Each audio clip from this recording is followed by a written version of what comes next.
Buenas tardes, damas y caballeros. Les habla León Weinstein desde Los Ángeles, California. Todos entendíamos que Biden no podía gobernar el país. Yo pensaba que eso lo hacía Barack Obama, sentado en el sótano y comunicándose por ahí con varios dispositivos y dirigiendo por internet acciones de la Casa Blanca. Sinceramente le esperaba un flujo de historias sobre cómo se lograba eso. Yo también pensaba, bueno, por la torpeza de la huida de Afganistán, que era Jill Biden junto con su hijito Hunter, o por la falta de respuestas a China sobre todos esos lanzamientos de globos y cosas por el estilo, que era esa familia Biden. Entonces, estando bajo el control del Partido Demócrata, China hace todo lo posible y se las ingenia para que China esté contenta con su comportamiento. Pero parece que me equivoqué. Parece que me equivoqué, porque la realidad resultó ser más cotidiana, como siempre, más gris, como siempre, y más trivial. La verdad resultó ser más prosaica. Ahora, señores, van a conocer las noticias que acaban de llegar. Por cierto, las traducciones de mis videos al inglés, español, francés y portugués estarán en la descripción de abajo. Envíenlo a sus amigos, a quienes les gustaría que escucharan, leyeran, supieran y demás, pero que no saben ruso. Los likes, por supuesto, después de ver el video. Y en los comentarios, ¿qué les gustaría saber de mí relacionado con Estados Unidos?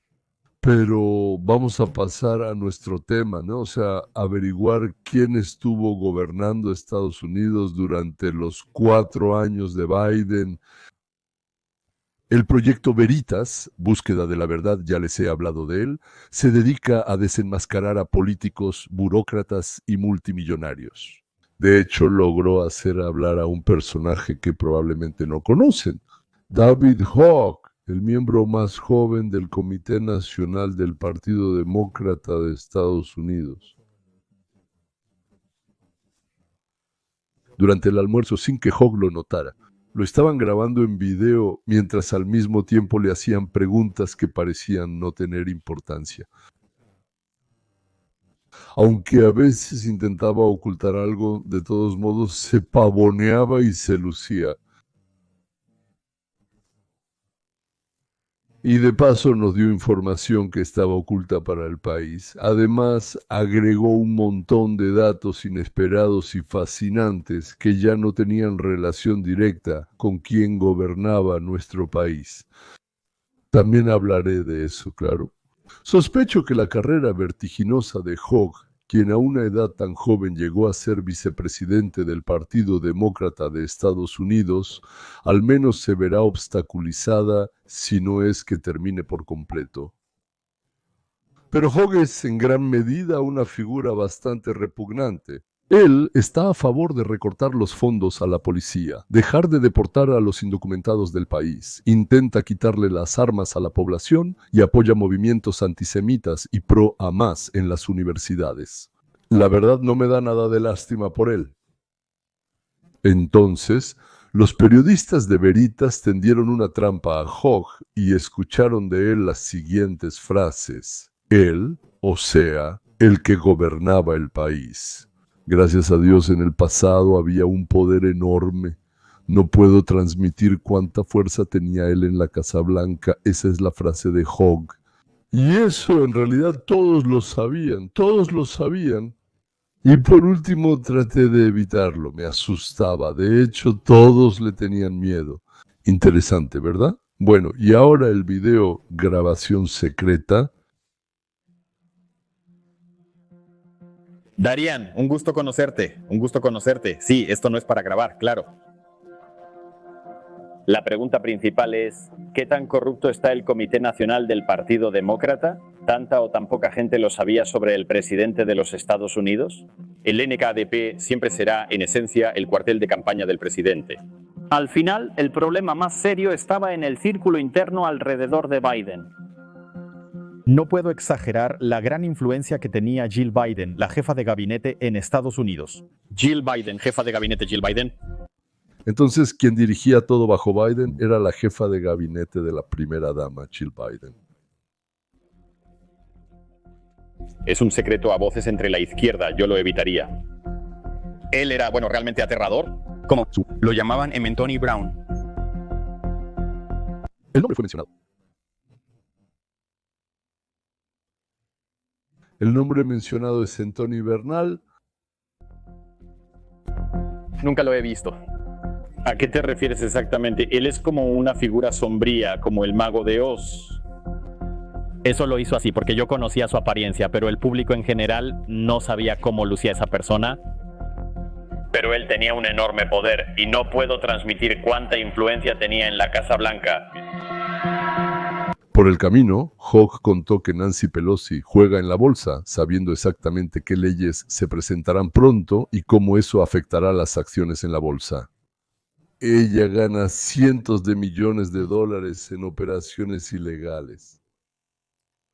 Hawk afirma que el Congreso está tan corrupto que sería mejor quemarlo junto con todos sus habitantes. Y Estados Unidos solo saldría ganando con eso. Bueno, tal vez él tenga razón. Por cierto, aquí está su declaración sobre Pelosi. Yo diría que Pelosi en realidad hace bien su trabajo. No concuerdo con su trading. Ella logra mejores retornos que casi cualquier hedge fund en la ciudad, cada año. Los miembros del Congreso apuestan en la bolsa usando su conocimiento único. Porque ellos son las mismas personas que aprueban o no aprueban las leyes. Algunos de estos miembros del Congreso hacen transacciones que están tan bien sincronizadas que es difícil creer que no tengan información privilegiada. Parece que son algunos de los mejores analistas financieros de la historia. ¿Tú has hablado en contra de esto? He hablado de esto antes, pero sé que si empiezo esa lucha, será más difícil lograr la aprobación de la ley de control de armas. Yo elijo mis batallas. Le dije a Hawk que no me expongo porque para mí lo principal son mis proyectos y planes y no quiero pelearme con la gente de la que depende su avance. ¿Sabes? La parte más difícil de mi trabajo es que simplemente quiero quemarlo todo hasta los cimientos, porque todo está tan corrupto. Pero debes elegir tus batallas y gradualmente construir algo nuevo. No vamos a ir en contra de Pelosi. De todos modos, no podríamos vencerla aunque quisiéramos. Se siente así. Esa es una de las razones. Además, es una batalla innecesaria, habiendo otros miembros mucho más débiles. Y yo diría que Pelosi en realidad hace muy bien su trabajo. No estoy de acuerdo con esa historia sobre el comercio de acciones. ¿Tú qué opinas? No. Algunos miembros del Congreso hacen transacciones que coinciden demasiado bien en el tiempo como para que no tengan algún tipo de información privilegiada. Y eso es un gran problema. ¿Crees que así es como Pelosi lo logró? ¿Con cientos de millones de dólares? Ella obtiene rendimientos más altos que casi cualquier fondo de cobertura en la ciudad anualmente. ¿No crees que eso debería cambiar? No, eso sí debe cambiar. ¿Cómo lo cambiarías tú?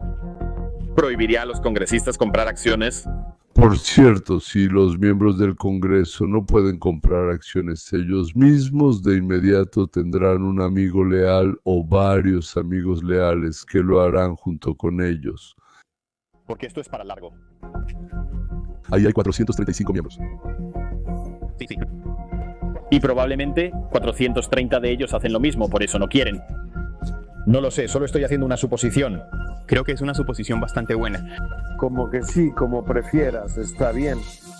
Cabe destacar que ellos son algunos de los analistas financieros más destacados en la historia. Lo más difícil de mi trabajo es querer destruirlo todo debido a la corrupción generalizada. Pero hay que elegir tus batallas y poco a poco ir ganando impulso. En el video no vimos a otro participante de la conversación, es decir, de Terian Jones. Él habló un par de veces ahí, pero la cámara no estaba enfocada en él. Y él incluso trabajó en la Casa Blanca, pero no recuerdo en qué puesto trabajaba ahí. Por eso estaba al tanto, asentía, por así decirlo, estaba de acuerdo. Es decir, con estas palabras tenemos el testimonio de dos personas, no de una sola. Entonces, Jill Biden, la esposa del presidente, trajo a la Casa Blanca a un grupo que ella llamaba el equipo de Jill. La persona de la que hablamos, ella lo convirtió en el presidente de facto. ¿Quién es él? un funcionario que trabajó incluso para Al Gore, luego para Barack Obama, Biden, conocido por su absoluta lealtad perruna a su jefe, bueno, a ese jefe al que sirve en ese momento. Nadie nunca lo eligió para nada, él nunca se postuló para ningún cargo, es un típico cardenal gris. Él juró bajo juramento en el Congreso que Biden está en su sano juicio y es capaz de tomar decisiones. Él dirigía la censura de todo lo que ocurría en la Casa Blanca, él controlaba al presidente y al parecer él era una de las 4 personas que decidían qué decretos y leyes se firmarían automáticamente. Esa es la firma automática del presidente. Ven, les dije, o sea, se necesita tiempo para que lo oculto empiece a salir a la luz, para que empiece a salir a la luz. Ahora comenzará la investigación, mínimo varios meses, porque ustedes, señores que esperan todo y de inmediato, tómense un vaso de agua fría. Y porque hay que aprender a estar agradecidos de que no estamos cayendo al abismo, como deberíamos haber caído si no hubiera pasado lo que ocurrió en noviembre. Y nos detuvimos justo al borde y ahora, lentamente, muy rápido, pero lentamente nos estamos alejando del borde.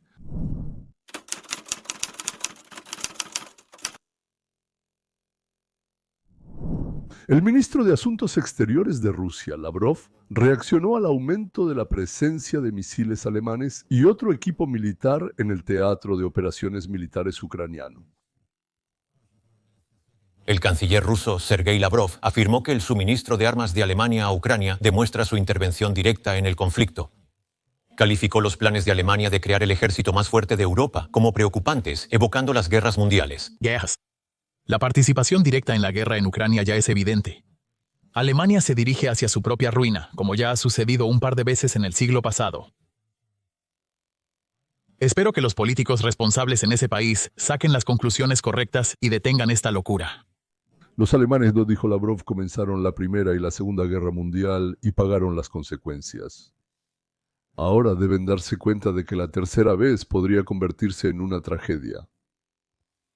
¿Y qué piensan los propios alemanes al respecto? ¿Esto es lo que hace su canciller? Para darle a Ucrania la oportunidad de defenderse, ya que ahora no tiene esa posibilidad. Así que creo que él está usando esta oportunidad para enviar una señal y también está pensando cuidadosamente en su próximo viaje a Washington en este contexto.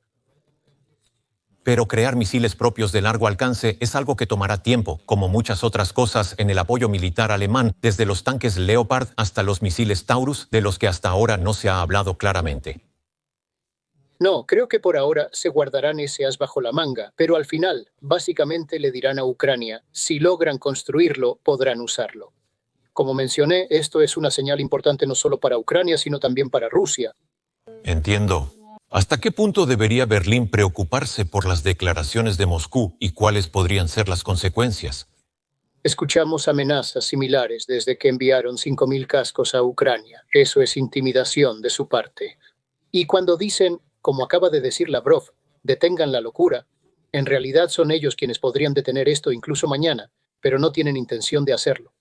Parece que en Alemania creen que Moscú está fanfarroneando con sus amenazas y planean transferir a Ucrania tecnologías y conocimientos para la fabricación de misiles de largo alcance. El canciller pronto volará a Washington y cree que el descontento de Trump con las acciones del Kremlin ayudará a convencer a Estados Unidos de ayudar a Ucrania de manera más sustancial que lo que ha hecho Biden. Las expectativas son muy grandes, no solo en cuanto a que Alemania desempeñe aquí un papel determinado, sino también en que garantice la presencia en Europa de aquellos socios que son necesarios para enviar un mensaje colegiado, pero al mismo tiempo firme, no solo a Rusia. También creo que posiblemente el señor Merz irá a Washington la próxima semana o en 2 semanas para decirle lo mismo a Trump. Él se ha convertido en una figura clave, lo cual es importante. Y me parece él responde a la pregunta que desde hace tiempo está en el aire. ¿Dónde está el liderazgo de Alemania? Ahora él tiene ese papel. Esto indica que Europa está tomando una mayor responsabilidad estratégica, con Alemania a la cabeza. Cuénteme sobre el ministro de Relaciones Exteriores ruso, Lavrov, quien invitó a Ucrania a negociaciones en Estambul la próxima semana. ¿Qué tan serias cree que serán estas negociaciones? Pregunta para Jackson Zhonsu, presidente de la Fundación Marshall. Luego Lavrov invitó a los ucranianos a las negociaciones. ¿Tú crees que esto es en serio? O sea, él dio esa respuesta. Creo que es muy difícil de predecir. Todo depende de quién venga y quién se encuentre con quién. Es evidente que la vez pasada no salió muy bien. Creo que la seriedad con la que debemos tomar esto fue expresada precisamente por la canciller Merz. Lo creeré cuando él realmente se siente a la mesa de negociaciones. Así es como Jackson Jones interpretó su trepodnia.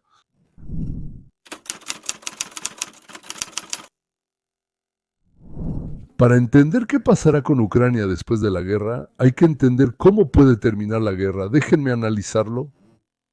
Desde mi punto de vista, todas las opciones. Dicen que encontraron 4. Pensé y solo conozco 3.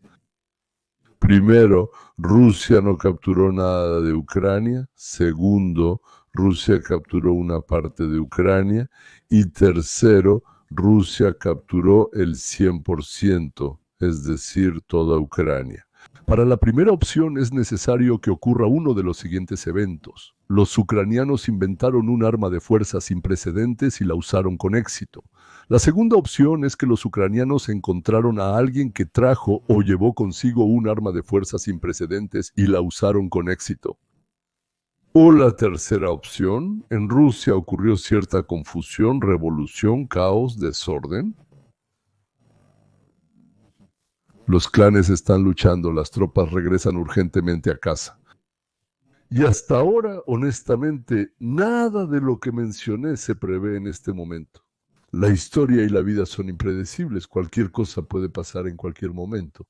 Y la salida de Putin no significa necesariamente caos ni el abandono de las intenciones imperialistas. Así que la primera opción, bueno, por ahora no se vislumbra. Esa era la opción con Ucrania, es decir, Rusia no capturó nada de Ucrania. O sea, Ucrania posee el 100% de su territorio como era hasta el año 14. La tercera opción.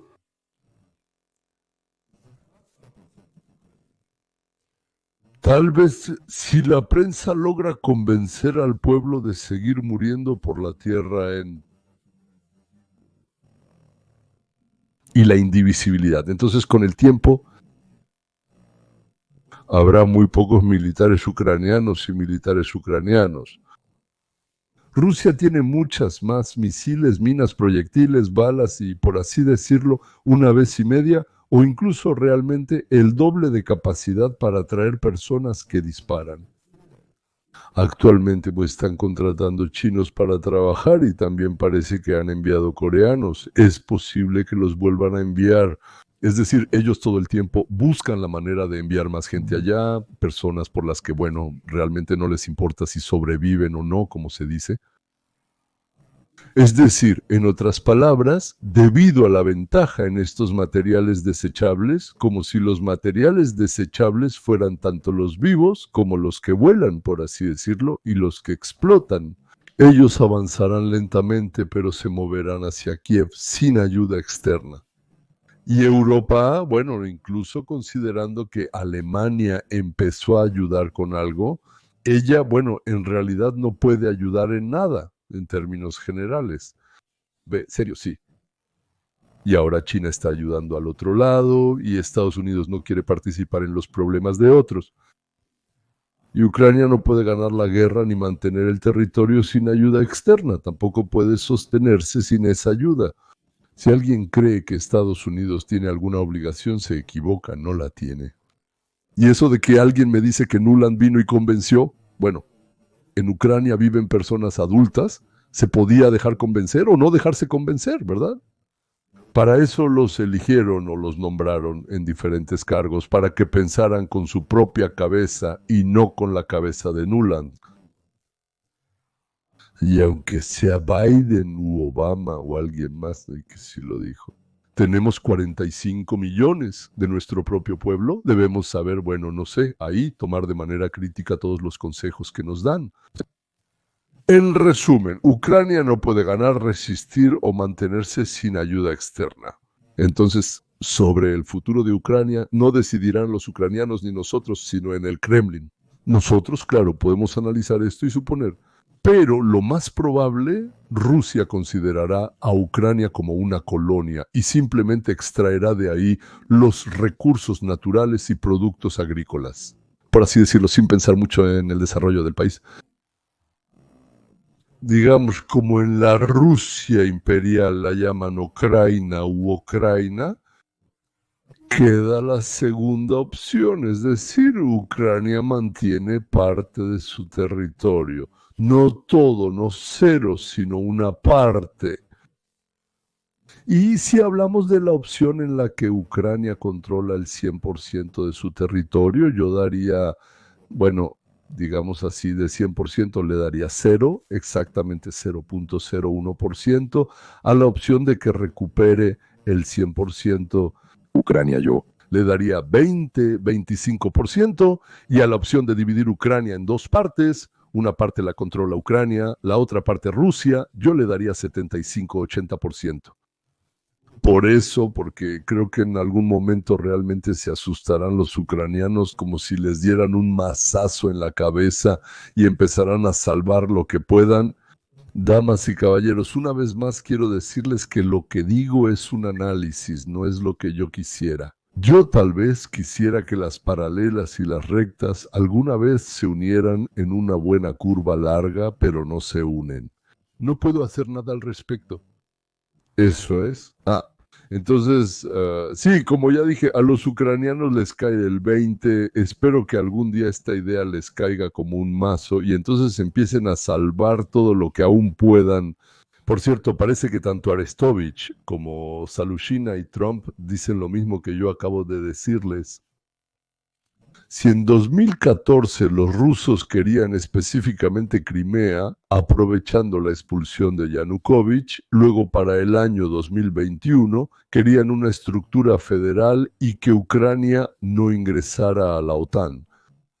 Ahora quieren anexar de facto y de jure varias regiones ucranianas a Rusia. También posiblemente con el tiempo y con el avance hacia el interior del territorio, mientras más avancen, más crecerán sus apetitos, querrán aún más. ¿Qué más? Por supuesto, no lo sé. Por cierto, la propaganda rusa convenció a los ucranianos de odiar a Trump y de no aceptar de él ninguna solución a los problemas. Este odio es increíblemente beneficioso para Rusia. Ellos mantienen a toda una serie de blogueros y periodistas ucranianos para avivar la enemistad entre Estados Unidos y Trump. Y entre, digamos, Estados Unidos, no Estados Unidos y Trump, Estados Unidos, Trump y la población del país, la población de Ucrania. Esto es un gran triunfo de la propaganda rusa. La idea de mejor todos morimos que entregar aunque sea un pedazo de nuestra tierra es bienvenida desde el Kremlin, por supuesto. Pero volvamos a nuestra opción 2. Ucrania controla parte de su territorio, es decir, es la opción a la que le dimos alrededor de un 70, 75, 80% de probabilidad. Y para el análisis no importa si la línea divisoria está más cerca o más lejos, lo importante es que sigue existiendo una Ucrania independiente y autónoma, y ella misma decide, ¿no?, en ese territorio de la tierra donde existe su propio desarrollo futuro, cuáles pueden ser en realidad los caminos de desarrollo. Hay dos opciones, como las llamamos nosotros. Bueno, la primera opción es lo mismo de antes: corrupción, robo, oligarquía, etc. La segunda opción es un país de libre mercado, es decir, una liberación total de esa, corrupción. Ella se queda.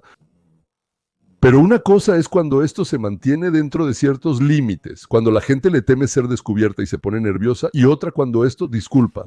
Ay, de verdad, estornudé. Sí, entonces el país es libre en el mercado, como ya dije, y lo tercero es esta mezcla de 1 y 2. Si Estados Unidos comienza a participar ampliamente en el desarrollo de los minerales de los que hemos hablado, entonces, en primer lugar, y lo más probable, eso es exactamente lo que sucederá.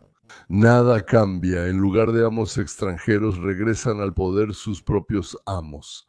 El país se desarrolla lentamente. Hay una recuperación parcial.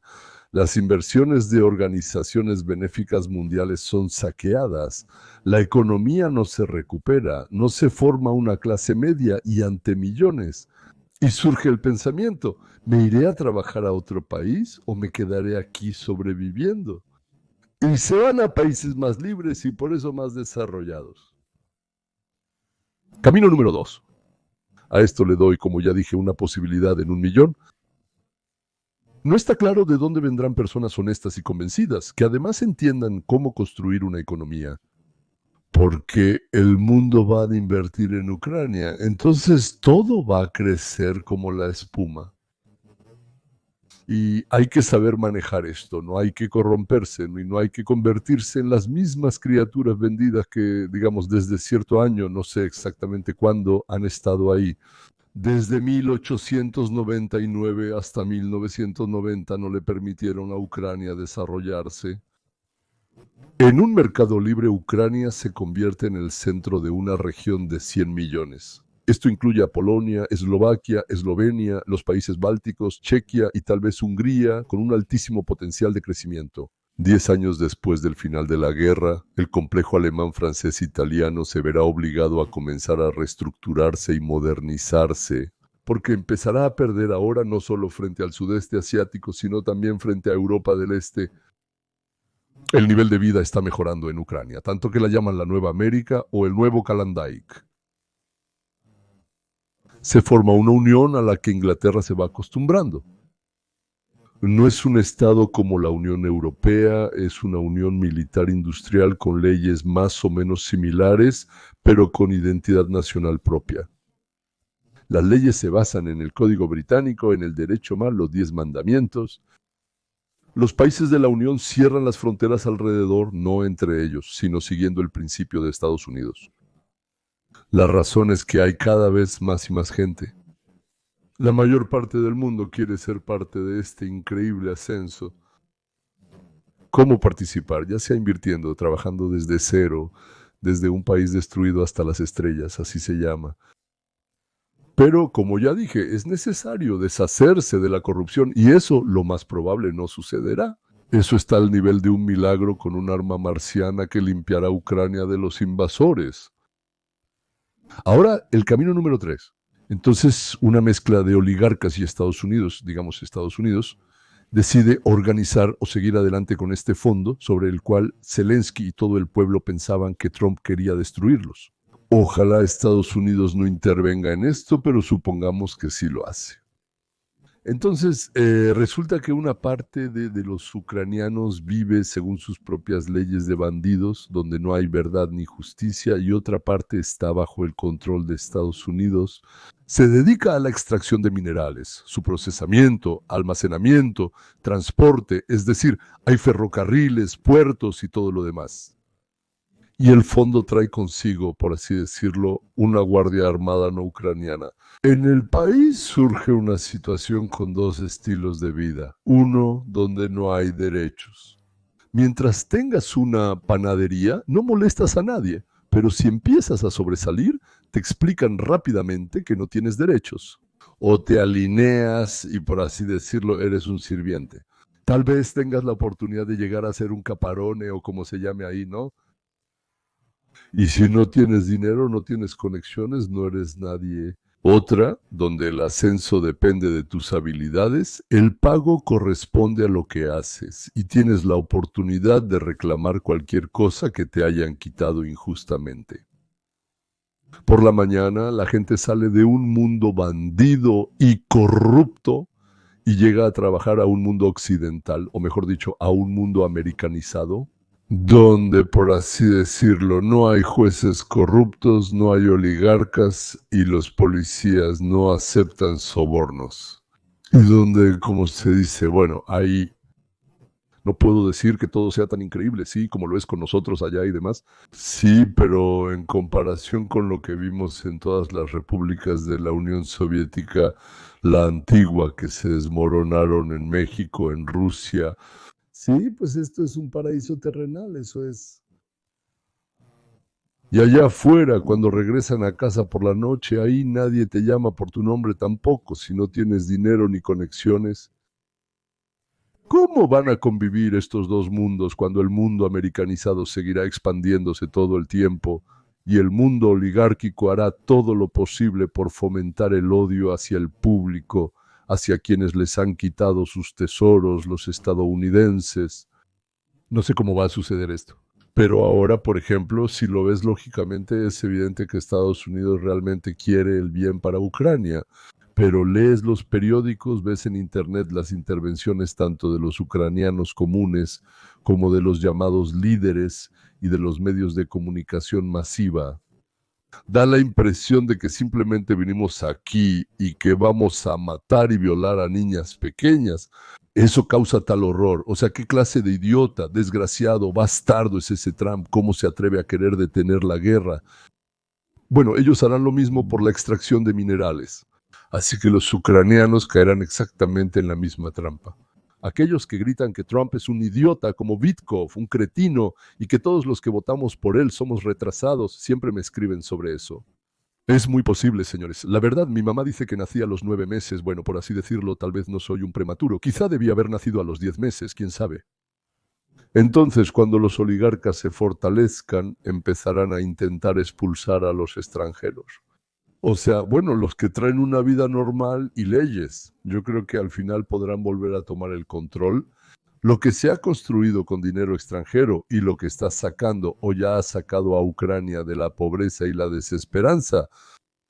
Y al echar a los extranjeros, bueno, ¿qué puedo decir? El país volverá a ser saqueado, la riqueza se llevará. Solo que ahora será mucho más que en 1990, cuando empezó ese robo masivo, ese saqueo, el nepotismo y cosas por el estilo. Eso es. Entonces, damas y caballeros, nadie, por supuesto, puede predecir el futuro. Solo podemos hablar de posibles opciones de desarrollo. También intenté dar porcentajes para aclarar. Hay una opción de desarrollo así, otra así y así sucesivamente. Creo que esta es la más probable y esta la menos probable. ¿Y hay algunas opciones que podrían suceder si ocurre un milagro? Hay algunas opciones que probablemente sucederán sabiendo lo que ha pasado en los últimos 20, 30, 40 años en este punto del planeta. Algo totalmente inesperado podría ocurrir, como sucede con frecuencia. En un momento, la Unión Soviética era lo más poderoso y al día siguiente ya no existía en absoluto. En un instante, América construye el capitalismo y al siguiente día surge la Organización Mundial del Comercio y la globalización. Sí, y aquellos que dicen, un segundo, apenas estábamos construyendo un mercado libre, les dicen que ellos en general son malas personas y les dicen todo tipo de cosas feas. Entonces, ¿significa que todo es posible? Sí, me interesa, señores, su opinión sobre qué les interesa escuchar, sobre qué temas les interesa escuchar. Ahora estoy como reuniendo, por así decirlo. Sí, yo nada o muy poco, digamos así. Entiendo lo que pasa dentro de los países, excepto en los Estados Unidos de América. Pero creo que entiendo un poco sobre lo que pasa en los Estados Unidos y lo que sucede entre nuestro país y varios otros países. Me interesan los temas relacionados con Rusia, Ucrania, Israel y, en cierta medida, China. Es difícil no notar a un elefante al pasar corriendo junto a él debido a su gran tamaño. Bueno, pues eso es básicamente todo. Los me gusta están en 4 idiomas. Ahora me están traduciendo y eso será todo. Los enlaces, es decir, los links, estarán abajo. Envíenlo a sus amigos, conocidos. Ahí está en inglés, francés, español y portugués. Alguien me preguntó sobre el italiano. Todavía no, pero ¿por qué no? En algún momento probablemente empezaremos. Eso es todo. Gracias de nuevo. Adiós.